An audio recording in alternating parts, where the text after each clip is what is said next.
اللہ اللہ اللہ۔ ہمارے تو دنیا کے کام ہی ختم نہیں ہوتے۔ ایک حکایت آپ کے سامنے میں بیان کرتا ہوں، اس کو توجہ کے ساتھ سماعت فرمائیے گا۔ منقول ہے کہ ایک شہر جو ہے وہ دریا کے کنارے آباد تھا، اور اس شہر کے اندر ایک بزرگ رہتے تھے، اللہ کے ولی، جو لوگوں کو مختلف انداز کے اندر نیکی کی دعوت دیا کرتے تھے۔ ایک دن وہ بزرگ دریا کے کنارے آ کر کے بیٹھ گئے اور ہاتھ میں تسبیح ہے، اللہ کا ذکر کر رہے ہیں، اور بس جو دریا کے اندر پانی بہہ رہا ہے اس کو دیکھ رہے ہیں۔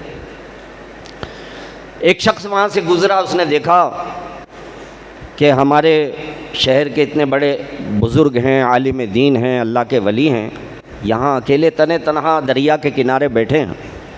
وہ بھی آ کر کے ان کے پاس بیٹھ گیا اور سوچنے لگا ذرا ان کی صحبت میں بیٹھ جاؤں، کچھ سیکھنے کو ملے گا۔ دوسرا شخص گزرا، وہ بھی آ کر کے بیٹھ گیا۔ تیسرا گزرا، وہ بھی آ کر کے بیٹھ گیا، اور آہستہ آہستہ ان بزرگ کے پاس ایک جنب غفیر جو ہے وہ لگ گیا۔ بہت سارے لوگ جو ہے وہ وہاں پر جمع ہو گئے، اور وہ بزرگ جو ہیں وہ ہر طرف سے بالکل بیگانہ ہو کر بس ہاتھ میں تسبیح ہے اور دریا میں جو پانی بہہ رہا ہے اس کو دیکھے جا رہے ہیں۔ گھنٹوں گزر گئے، بالآخر ایک شخص نے ہمت کی اور ہمت کر کے کہتا ہے کہ حضور والا، آپ کس چیز کا انتظار کر رہے ہیں؟ کیا دیکھ رہے ہیں آپ؟ گھنٹوں گزر گئے اسی طرح آپ بیٹھے ہوئے ہیں۔ تو وہ بزرگ کہنے لگے کہ بھائی، بات دراصل یہ ہے کہ مجھے دریا پار کرنا ہے، اور میں یہاں اس انتظار میں بیٹھا ہوا ہوں کہ دریا کا سارا پانی نکل جائے۔ جب دریا کا سارا پانی نکل جائے گا اور سارا پانی ختم ہو جائے گا تو پھر میں دریا کو پار کر لوں گا۔ تو جو لوگ تھے وہ ان کی سادگی پر جو ہے وہ زیر لب مسکرانے لگے کہ کتنے سادہ آدمی ہیں یہ، ہنسنے لگے۔ تو ایک شخص جو ہے وہ کہنے لگا کہ حضرت، یہ دریا ہے، اس کا پانی کبھی ختم نہیں ہوگا۔ کیا کہتا ہے؟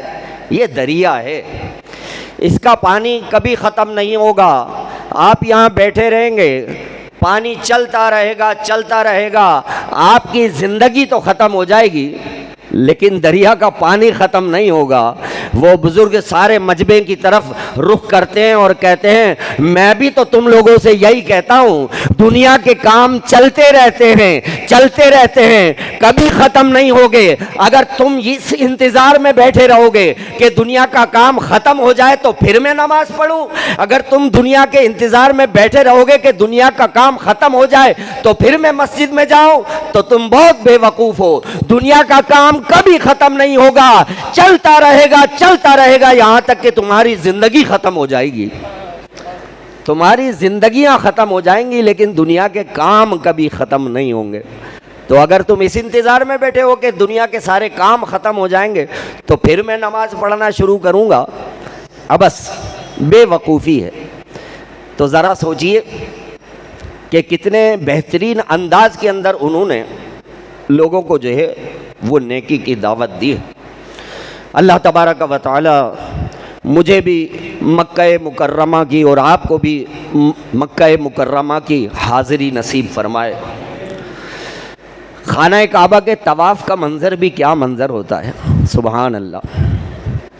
آپ اوپر کی گیلری میں کھڑے ہوں حرم شریف میں اور آپ نیچے جھانکیں تو کیسے فرزندان توحید شمع کی طرح خانہ کعبہ کے طواف میں لگے ہوتے ہیں۔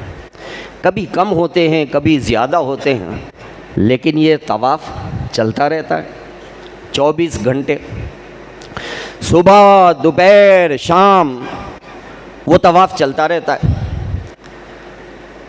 اللہ تبارک و تعالی ہمیں حاضری کی توفیق عطا فرمائے، ہم بھی جائیں خانہ کعبہ کا طواف کریں گیلری کے اوپر سے کھڑے ہو کر طواف کا وہ حسین منظر دیکھیں تو خانہ کعبہ کا طواف ایک عبادت ہے. کتنا عظیم الشان کام ہے یہ. خانہ کعبہ کا طواف ایک عبادت ہے, کتنا عظیم الشان کام ہے. لیکن جب اذان ہوتی ہے تو نماز کے لیے اللہ کے حکم سے طواف روک دیا جاتا ہے. طواف رک جاتا ہے. جب اذان ہوتی ہے, نماز کا وقت ہو گیا, اللہ کے حکم سے طواف روک دیا جاتا ہے کہ اب آپ طواف روکو, طواف کو موقوف کرو, پہلے نماز پڑھو پھر دوبارہ طواف شروع کرنا. تو ذرا غور تو کیجئے کہ نماز ایسی عبادت ہے جس کے لیے طواف روک دیا جاتا ہے, اور ہمارے دنیا کے کام ایسے ہیں کہ ہمارے دنیا کے کام نہیں رکتے, نماز ہم چھوڑ دیتے ہیں. ہمارے دنیا کے کام نہیں رکتے, نماز چھوڑ دیتے ہیں.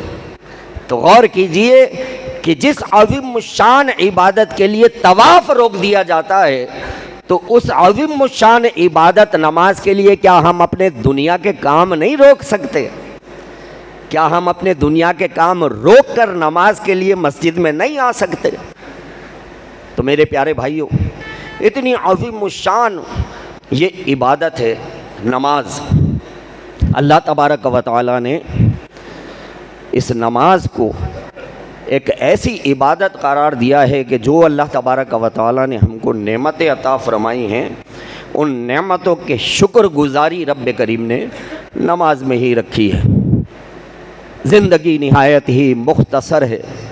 یقیناً عقل مند شخص وہی ہے کہ جس کو جتنا دنیا میں رہنا ہے اتنی دنیا کے لیے, اور جتنا عرصہ قبر و آخرت کا ہے اتنی قبر و آخرت کی تیاری میں مصروف ہو جائے. نماز کی پابندی کا ایک آسان طریقہ میں آپ کی خدمت میں عرض کر دیتا ہوں.